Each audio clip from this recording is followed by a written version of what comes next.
Hello लाडलो प्यारे विद्यार्थियों, यहाँ पर आज आपके सिक्स सेमेस्टर के पॉलिटिकल साइंस की क्लास होने वाली थी। बट इम्पोर्टेंट वर्क की वजह से यहाँ पर बड़ी क्लास को तो पोस्टपोन किया गया। लेकिन इस यहाँ पर अभी जो मैं आपके सामने हूँ, तो फर्स्ट यूनिट के कुछ शानदार प्रश्न आपके समक्ष वार्तालाप के जरिए आपके समक्ष शेयर करना चाहूँगा। कुछ प्रश्न हम बताएंगे, कुछ प्रश्न आप कमेंट में बता दीजिएगा, और इस छोटी सी क्लास को आपको कैसा लगा ये भी बता दीजिएगा। क्योंकि यहाँ पर पॉलिटिकल का जो इस सिलेबस जो हमने आपको बताए हैं यहाँ पर, इंडियन फॉरेन पॉलिसी, तो उससे संबंधित पहले यूनिट से पहला प्रश्न, हाँ, जिसका प्रश्न का उत्तर भी हम देंगे कि भारतीय विदेश नीति के निर्माता किसे माना जाता है? पंडित जवाहरलाल नेहरू। याद रखिएगा, भारत की विदेश नीति का प्रमुख आधार क्या है? प्रमुख आधार, बेस्ट, याद रखना, गुट निरपेक्षता। क्या? गुट निरपेक्षता, ये भारत की विदेश नीति का प्रमुख आधार है। नेक्स्ट बात करें, जो बड़ा इंपॉर्टेंट प्रश्न बनता है कि पंचशील सिद्धांत, पंचशील सिद्धांत जो है वह किन के मध्य हुआ था? यस, तो आंसर नोट समझ लीजिएगा कि पंचशील जो समझौता है वो भारत और चीन के मध्य, साउ and lie and Jawaharlal Nehru 1954 में हुआ था, जहां 5 बातें, 5 शर्तें थी जो दोनों ने मिलकर तय करी थी। भंग तो चीन ने करी थी। नेक्स्ट बड़ा अच्छा प्रश्न, क्योंकि कुछ प्रश्न आपको यहाँ पर बता देता हूँ जो फर्स्ट यूनिट से जुड़े ना, आपको याद रखिएगा। एक शानदार प्रश्न है कि भारतीय संविधान का कौन सा अनुच्छेद अंतर्राष्ट्रीय शांति और सुरक्षा को बढ़ावा देने की बात करता है? हाँ, ये आप कमेंट में बताइएगा, क्योंकि नीति निर्देशक तत्व में इसका जिक्र किया गया है। तो वो कौन सा अनुच्छेद है, कमेंट में आप जरूर बता लीजिएगा।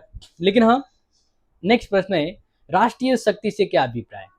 राष्ट्रीय शक्ति यानी नेशनल पावर, वे सोर्स, वे संसाधन तो एक देश को शक्ति संपन्न बना देते हैं, यानी किसी भी देश की वह क्षमता जिसके द्वारा वह अपने हितों की, अपने लोगों की हितों की पूर्ति कर सके और दूसरे देशों के साथ वह व्यवहार कर सके, तो ये है राष्ट्रीय शक्ति। तो कमेंट में मुझे जरूर बता दीजिएगा कि राष्ट्रीय शक्ति के प्रमुख 3 तत्व बताइए। तो वैसे मैं बता ही देता हूँ, 3 तत्व में सबसे पहला है प्राकृतिक संसाधन, भौगोलिक पृष्ठभूमि, तकनीकी, जनसंख्या। आपने पढ़े होंगे, क्योंकि हमने इससे पहले भारतीय अपने जो 5th सेमेस्टर का जो सिलेबस था उसमें ये प्रश्न था। नेक्स्ट जो प्रश्न आपको यहाँ पर मैं वार्तालाप के जरिए बातों ही बातों में बता देता हूँ कि भारतीय विदेश नीति का प्रायोरिटी क्या है, मतलब लक्ष्य क्या है भारतीय विदेश नीति का? भारत की विदेश नीति का क्या टारगेट है, क्या गोल है, क्या पहली प्रायोरिटी क्या है? तो पहली प्रायोरिटी आप सभी जानते ही है, क्योंकि राष्ट्रीय हित की रक्षा करना, यानी भारत अपने देश के हितों की पूर्ति करना चाहता है, आर्थिक विकास करना चाहता है, क्योंकि आने वाले समय में परिस्थितियां कैसी हो, क्योंकि देख लो अभी ईरान और अमेरिका इजराइल का युद्ध चल रहा है। तो युद्ध तो हो रहा है बाहर, लेकिन समस्या यहाँ पर हो रही है, हर तरह की आर्थिक मंदी हो गई है, यानी युद्ध वहां हो रहा है, और प्राका जैसे पेट्रोलियम और गैस की समस्या हो गई, तो हर चीज के भाव बढ़ने लग गए। तो इसलिए इंटरनेशनल, अंतर्राष्ट्रीय विदेशी संबंधों को समझना जरूरी है, क्योंकि होती घटना विदेशी है लेकिन प्रभाव देशी हो जाता है, ये ध्यान रखिएगा। चलो नेक्स्ट प्रश्न आपके सामने यूनिट फर्स्ट है कि सॉफ्ट पावर के रूप में भारत के 2 प्रमुख तत्व क्या है? भारत एक सॉफ्ट पावर के रूप में अपनी छवि को स्थापित करना चाहता है, उसके 2 तत्व।